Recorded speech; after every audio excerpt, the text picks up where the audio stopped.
Carrington Club Hotel on the corner of Burke and Robertson Streets dates back to the 1800s. To the casual observer, it may look shabby, but Bill Plazier and Dr. Margaret Jerd from the Newcastle Youth Service say structurally it is very sound. The two are quite confident that the state government will agree to provide the $88,000 needed to transform the hotel into a youth and community centre. Once established, the new centre will serve two very different purposes. The ground floor will be open to the general public as a drop-in centre, while the two upper stories are to be retained as residences. The idea behind the residential section is a new one, but one Dr. Jerd is confident will prove to be a success. People who come in will say they would like to stay for a certain length of time, and while they're here they would like to be learning about or doing these things, and they see themselves as contributing in the following ways. So it will be different. Is that a new concept? In some ways it's different from anything else that's happened because it combines the notion of community learning with residential thing, and it also combines the idea of learning living skills with actually practicing the living skills, so that people are working together in a cooperative way.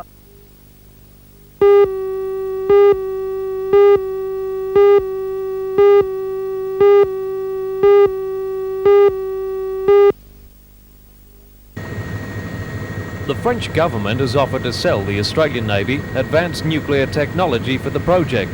The Newcastle Trades Hall Council, adhering to its anti-nuclear policy, must oppose the sale of the technology. However, the council is afraid of going out on a limb over the issue for fear that the contract could go elsewhere. At least 3 other Australian shipbuilders are competing for the work. The contract would keep our dockyard viable well into the next decade. Tonight the council meets for the first time this year and will be seeking ACTU endorsement of the policy. Trades Hall Secretary Peter Barrick says the issue is of national importance and should have the backing of the national body. The council will also consider the future of bans imposed on the site of the proposed Maritime Services Board workshop in Carrington. The MSB has been fighting the bans for 18 months to start on the $4.3 million project, which it says will provide many new jobs. The site is bound by Garrett Street and Throsby Creek. Many residents oppose the development, saying the land should be used for medium-density housing. The Trades Hall Council is breaking new ground tonight by allowing the media to attend the meeting.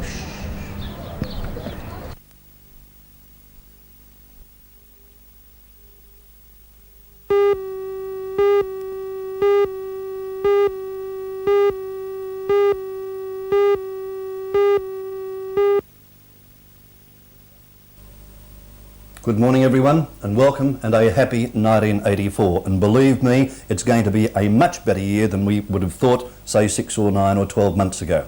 Now, let's talk about real estate. I've been saying for the last 3 months, if not the last 6 months, that now is a pretty good time to be buying or looking at real estate from the point of view of investment apart from one's first home. There is money galore, that's my expression, and if you go to the bank, the building society, and in some cases your credit union, and you can, shall we say, work out a satisfactory deal from your point of view and from the lending institution's point of view, now is an excellent time to be borrowing. But let's suppose, because of lack of sufficient deposit funds, you can't borrow through your bank, your building society or your credit union. Well, if that's the case, I wouldn't be entirely put off. Now, it's not going to be easy, and the interest rates may be higher, but let me suggest to you what I believe is something that's frequently overlooked, and that is, of course, the interest-only mortgage. Now, as the name implies, if you borrow by way of interest-only mortgage, what you're doing is just paying off the interest, no capital, over that 3, 4 or 5 year period.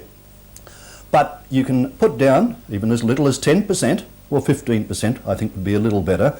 And under this interest-only mortgage arrangement, you can borrow the 90% or the 85% balance.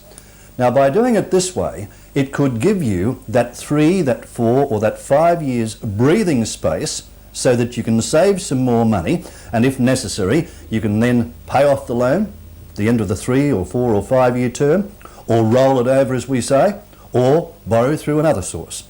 So don't forget, Interest-only mortgages are an important part of the real estate scene, and the sources to go to are stockbrokers and solicitors. Think about it, and I'll see you next Monday.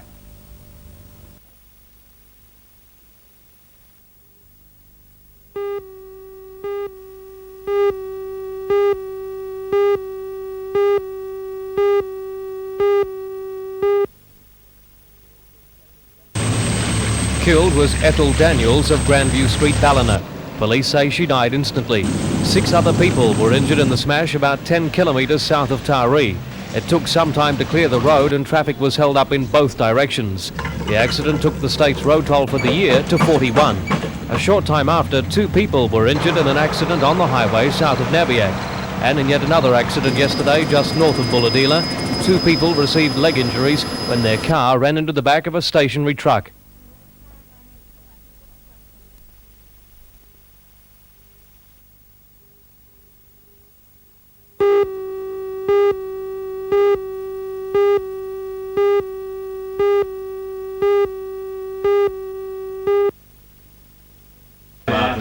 Yesterday, the Greenkeepers announced they would reject the recommendations made on Friday by Mr Justice Liddy of the Industrial Commission. Justice Liddy strongly advised the striking Greenkeepers to resume work and to discontinue their picket line outside the Redhead Bowling Club. The dispute originated at Redhead almost 4 weeks ago when the bowling club's board refused to pay its greenkeeper a 4.3% wage increase on above award payments. Almost 300 greenkeepers throughout the region are now on strike in support of a handful of colleagues not receiving the extra pay.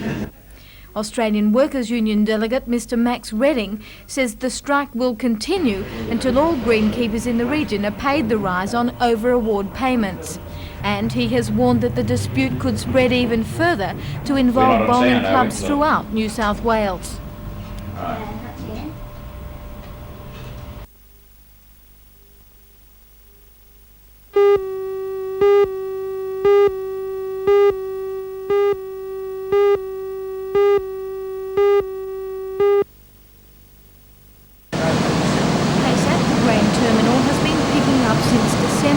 When the first of its share of the state's 7 million tonne wheat harvest began arriving. As many as 200 rail wagons a day had been discharging, and in order to increase that rate even further, the Grain Handling Authority decided to introduce a second shift at the Carrington silos. That system was to have started yesterday. It's believed an agreement has been reached with the Australian Workers' Union, but talks with the other union involved, the Public Service Association, failed to arrive at a suitable accord. A spokesman for the Grain Handling Authority says the PSA has a total ban on overtime, preventing the working of an afternoon shift. The authority plans to lodge a disputes claim with the State Industrial Commission.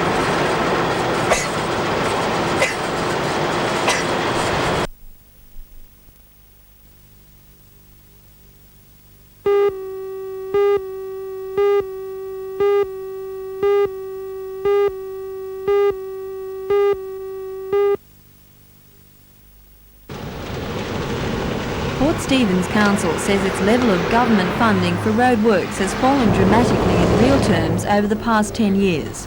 It's now hoping that the new Minister for Roads will lend a more sympathetic ear to the region's problem spots. And there are many, including Main Road Madawi, which is partly gravel. The council argues that it should not have to sink part of its annual grant from the government into this road because of its importance not only to the Shire but to the entire region. The Minister was asked today for additional funding to solve what Shire President Councillor Taylor calls an urgent problem. Well, it's become very urgent over the last number of years because of the increase in traffic on the road. We feel that the main road 518 through Madawi is very, very important because it's the link from the Newcastle people through to the northern area of the state and also to Queensland. It's a shortcut.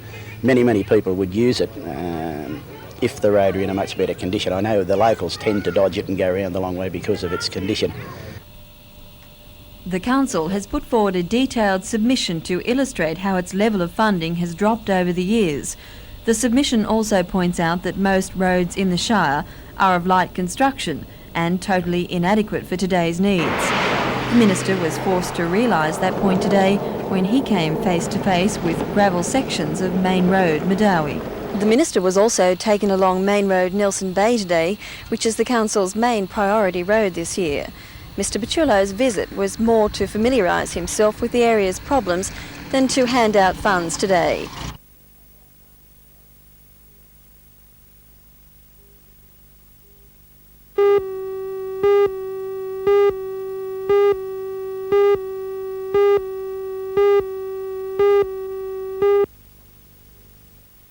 Once again, the venue for the occasion is the Belmont 16-foot Sailing Club.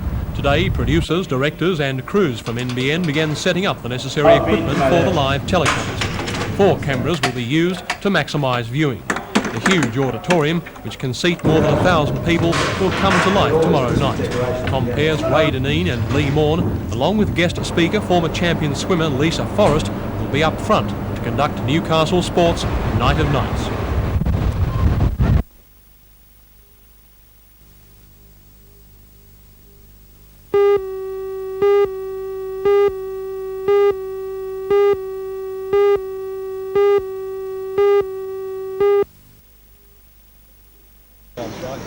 The dispute began 4 weeks ago when the Redhead Bowling Club refused to pay its greenkeeper a 4.3% wage rise on over-award payments. Last week, the strike spread throughout the region, with 300 greenkeepers going out in sympathy. The greenkeepers have refused to budge on the issue, despite numerous recommendations from the Industrial Commission to return to work, and the clubs are refusing to pay the difference. So the dispute is at a standstill. The decision of the members were to continue on strike as they had decided on the 11th of this month. What about the clubs that are considering doing the greens themselves? How does the union feel about that? Well, they may wish to make hay while the sun shines, but I can assure them there's some bleak periods ahead if they do that. The clubs say that if they mow and roll the greens, they are simply protecting their own property. And if the greenkeepers are going to hold them to ransom, they may find a stricter working environment when they return to work. Following a recommendation from Justice Bauer of the Industrial Commission, the Newcastle Bowling Clubs Association has decided not to comment publicly on the dispute. But the president of the association, Mr Terry Murphy, says he's concerned and disappointed at the outcome of the meeting. He says that a meeting of the executives of the club will be held on Monday night to discuss the dispute.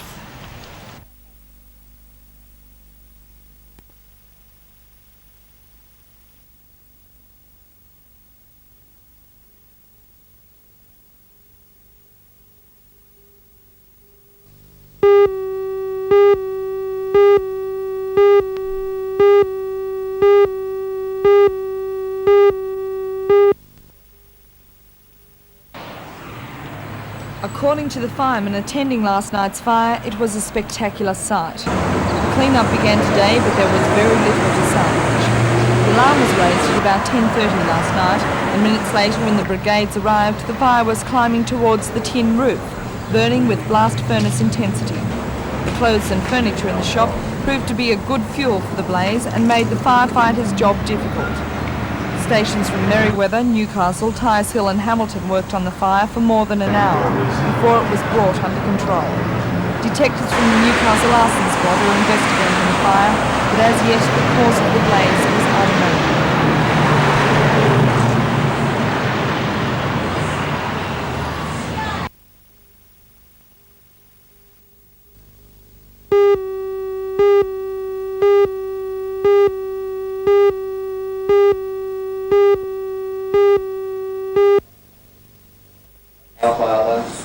Today saw the official opening of the club following the completion of stage 2 of its construction. The opening was performed by the president of the Royal New South Wales Bowling Association, Laurie Fraser. A wide area of the bowling community, local and state government were represented at the occasion. Unfortunately for the club, a day of bowls couldn't be played to complement the opening. The East Maitland Bowling Club, of which stage 1 was completed in 1979, is today a fine facility. More than $1 million has now been spent on it. The $450,000 spent on stage 2 now gives the club a second auditorium come function room. An extended dining room, bistro, a new bar and bar lounge, as well as change rooms, games rooms, boardroom and offices. East Maitland's 860 members have something to be proud of.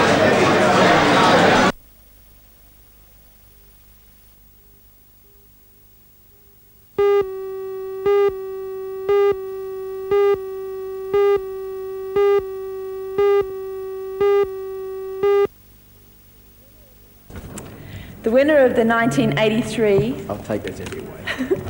NBN... Just to build the suspense, but take the flowers. The winner is Robin Leggett. Robin Leggett won the award as a recognition of her worldwide achievements in women's hockey. At the World Series, she was acknowledged as the sport's best right half back by being included in the World 11. After last night's celebration, she had more good news with Australia's selection for the Olympics. Robin, Australia's been rated number 2 in the Olympic selections. What are our chances of gold? Well, I think they're quite good, really. We know our weaknesses and we're working on them, and I guess so are all the rest, but it's just a matter of who plays well at that particular time, and we're certainly in there with the contention. What are the Australian weaknesses? I think probably our strength is probably our weakest point, but we're all on fairly heavy weight training programs at the moment, so we're hoping to decrease that weakness and turn it into a strength. It's been a fairly exciting time for you. You're Australian captain, you've just been voted Sports Star of the Year. What does the future hold for Robin Leggett? Well, I think this year is going to be particularly hectic for the first 6-7 months until the Olympics. We're virtually away for a part of each month. And then hopefully a very good rest, and I think perhaps retirement after the Olympics. You'd like to end it on a gold medal, no doubt.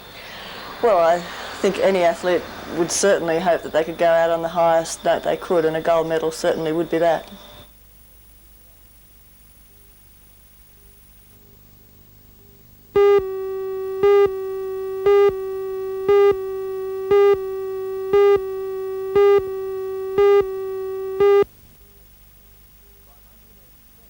By 1987, the student population of Newcastle CAU will rise by at least 1,000 from the 2,800 already enrolled. To cope with the influx of trainee nurses, the School of Paramedical and Community Welfare Studies will employ several extra teaching staff. 2 nurses will also be appointed to senior academic positions. So inevitably, the problems of stretched financial and physical resources will arise, as Dr. John Gay concedes. We'll be operating at our maximum capacity, I believe, at the end of 3 years. We will need additional classrooms for not only practical, but also for theory-based information. We will probably need to put on additional staff, and the possibility exists that we're going to have to erect a new building. Will the money be available for that? According to the Higher Education Board and the State Planning Group, we believe it will be available. It'll have to be available to accommodate our intake. You'll also need the facilities of hospitals. Which hospitals will you be cooperating with? Well, we'll be cooperating for both clinical experience and practical training facilities, which are now used for nurse education. They will be in the Newcastle area, the Royal Newcastle. We will look at Maitland and using Maitland, the MARTA, and Wallsend. In the country, we will be most likely using Muswellbrook, Scone, Singleton, and Taree.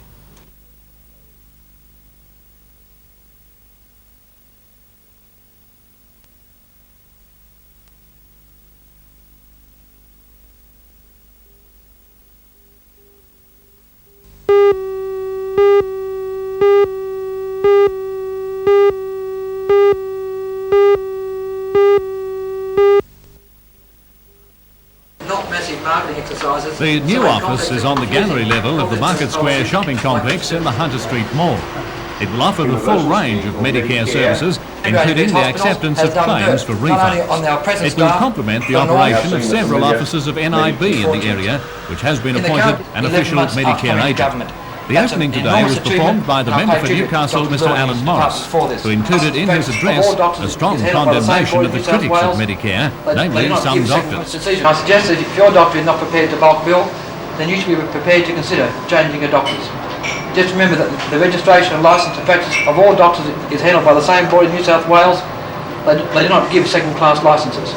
Several top-level Medicare operatives were in Newcastle today. The State Manager, Mr. Don Knudsen, to officiate at the opening of the new office, and one of Medicare's planners, Dr. John Deeble. Dr. Deeble is a health economist at the Australian National University. He teamed with another Melbourne academic, Dick Scotton, back in the 60s to design a new system for healthcare financing. That scheme was adopted by the Whitlam government as Medibank. So is Medicare new? Well, from the doctor and the patient's point of view, there's not much difference between Medibank and Medicare. Medicare is the child of Medibank in that sense. There's some differences in funding of the states and things like that, but they don't affect the patients. The real thing, I think, is that familiarity and time lowers the sort of level of anxiety, and people have got used to the idea in a way that they weren't used to in 1975. Dr Deeble will be at a special public meeting at the Newcastle City Hall tonight, arranged by the Newcastle Electorate Council of the ALP. That meeting, to start at 7:30, will give people the chance to get their questions on Medicare answered right from the top. Really test out all of the systems that were built into it.